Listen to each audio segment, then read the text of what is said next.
Good afternoon, Vikings. Welcome back to another edition of Quarantine Chronicles. Here discussing U.S. history for our fourth quarter of the 2020 school year. Last week we left off talking about the Industrial Revolution and how it affected the economy of the northern states of the United States. Today we're going to talk about how it affected the southern states. Because the economy in the South was a lot different than it was in the North. Um, Due to farming, due to factories. But the Industrial Revolution still did have an effect on those southern states, even though these southern states were still primarily focused on agriculture and farming. Um, the Industrial Revolution introduced better farming equipment for the South. We had the plow. McCormick invented a bunch of farming machinery during this time that allowed farmers to be a lot more productive. But at the same time, the farming equipment wasn't extremely advanced, where you still needed people there to work the farm. But food was able to be grown and crops were able to be grown a lot more plentifully and a lot faster.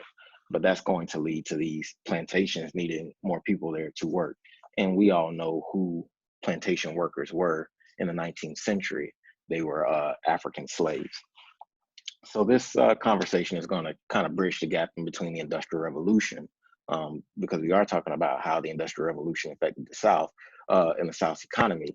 But the Southern economy was primarily based on slave activities.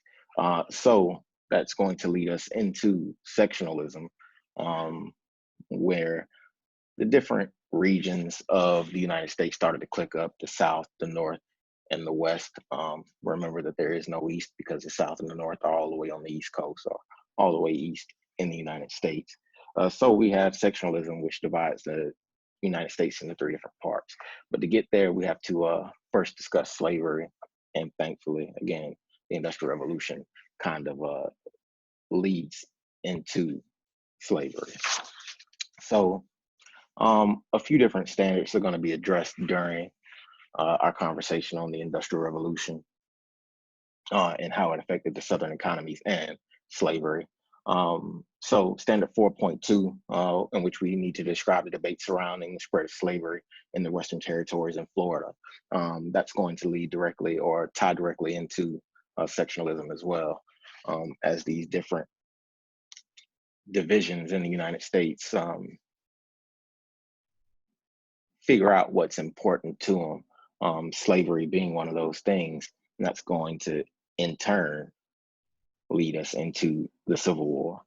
Standard 4.10, in which we analyze the impact of technological advancements on agriculture, economy, and slave labor.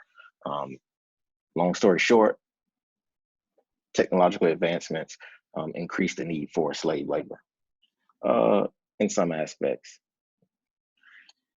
Standard 4.11, we examine the aspects of slave culture, including plantation life, resistance efforts, and the role of the slave spiritual system.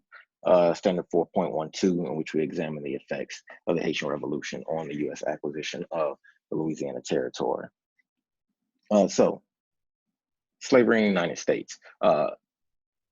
As we should already know, just like there were no white Americans back before Europeans explored the North America. There were no Black Americans before Europeans explored North America. The way that Black people got here was through the Atlantic slave trade. That Atlantic slave trade concerned three different continents. I'm sorry, four different continents, if you consider that the Americas are two different continents. But Europe, Africa, and North and South America were the key components or the key continents that were involved in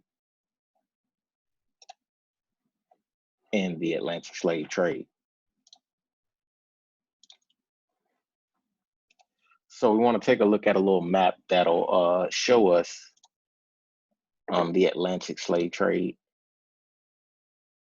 So, and it gives us some interesting numbers in where African slaves were transported to. at the time of the Atlantic slave trade. So between, as we look down here in the text, between 1650 and 1860, approximately 10 to 15 million enslaved people were transported from Western Africa to the Americas. Most were shipped to the West Indies and Central America and South America. It's always going to be interesting that our studies include that point because we want to make the United States wants to make ourselves look as good as possible. So of course we're going to say, yo, yeah, we had slaves. We were bringing in people against their will and forcing them to work against their will, but there were people who were doing a whole lot more than us. And I guess technically it's true, but it doesn't make it any more right.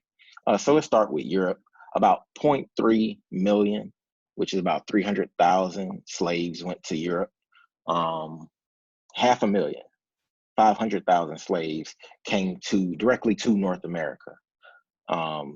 About 4.5 million went to the West Indies, so that is considerably more than what came directly to North America.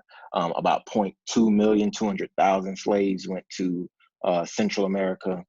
About 5 million slaves went to Brazil, which is definitely the highest number here. And then about 500,000 slaves went around to Peru. Keep in mind when you're looking at these numbers, though, is that these slaves are human beings. And what do human beings do? We multiply. So just because only about 0.5 million slaves were brought over from Africa, that does not mean that there were only 500,000 Africans in North America that were slaves. People have children, so that, of course, increases the numbers. So even though these numbers are low as far as the numbers of people that may be lower than you think, as far as numbers of people that were actually brought in once people got together and were bred, because you did have slave owners that made their slaves have children. And then, of course, we're human beings, so people fall in love and they're going to have children and have a family anyway, which you take those children and you start to sell off. But just because we only brought in 500,000 slaves to North America does not mean that there were only 500,000 Africans here. They produced various crops and had different economic activities in these slave regions. Tobacco, which was very vital to the southern United States, coffee in Central America, cotton, again, southern United States, sugar came from the Caribbean islands, and also Mexico and New Orleans. Mining done in South America, and you also had rice production. You'll notice that most slaves came from Western Africa because that is geographically the closest thing to us. It was also known as the Slave Coast. So it's a lot easier to bring these slaves from Western Africa instead of trying to go all the way to Eastern Africa to bring these people all the way to North and South America. So just take a moment to look over this map and to take in some information that you may not have known. The slave trade was stopped in 1860. Europe was the first of the Western nations, and we call Western nations Europe, South America, and North America. Europe was the first of the Western nations, the Western continents, to do away with slavery, and that kind of put the pressure on the United States. Don't ever think that the United States was doing this out of the kindness of their hearts. If you live here long enough, especially in the time period that we're going through right now, you understand that money drives this country. So by freeing slaves, you are definitely going to take a hit in your pockets. So the country didn't really want to free its slaves, but constant unrest, constant threat of rebellions, and the fact that European nations had started freeing their slaves, and the fact that European nations still had influence over Canada to our north. You didn't want to have to deal with any unnecessary problems that would threaten to destroy your country. So in the end, it was kind of like, if the United States didn't get rid of slavery, then the country was going to fall apart or be forced to do some even more evil things to be able to stand together. Um, as Africans came across on these slave ships, they had to deal with terrible conditions. You see a few slaves being manhandled here. Slaves were crowded into ships. They had to lay flat. They didn't have much room. If they were below the deck, they couldn't stand up. A lot of times they had to lay flat on their backs.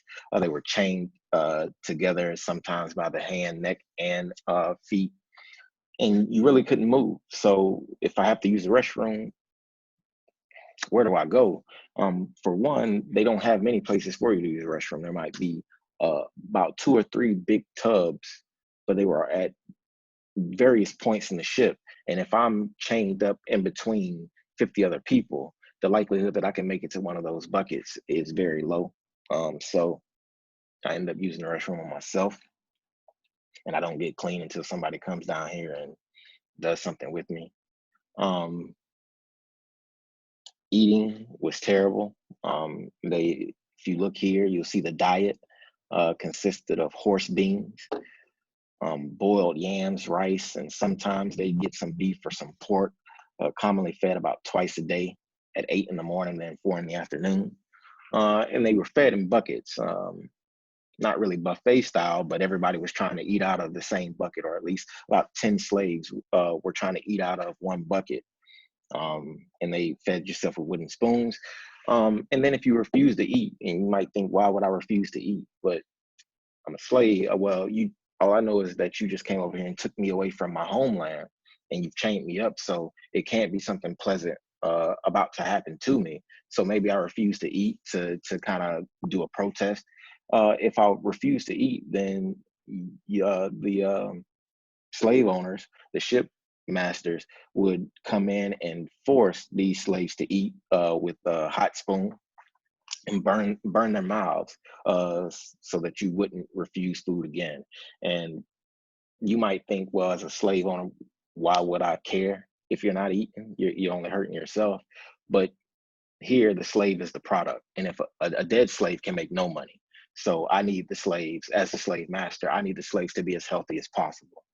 Um, we're gonna cut it here for the day, because these videos do tend to go on. Tomorrow, we'll continue talking about the Atlantic slave trade, and we'll also talk about slave life in the Americas. All right. Have an excellent rest of your day, guys.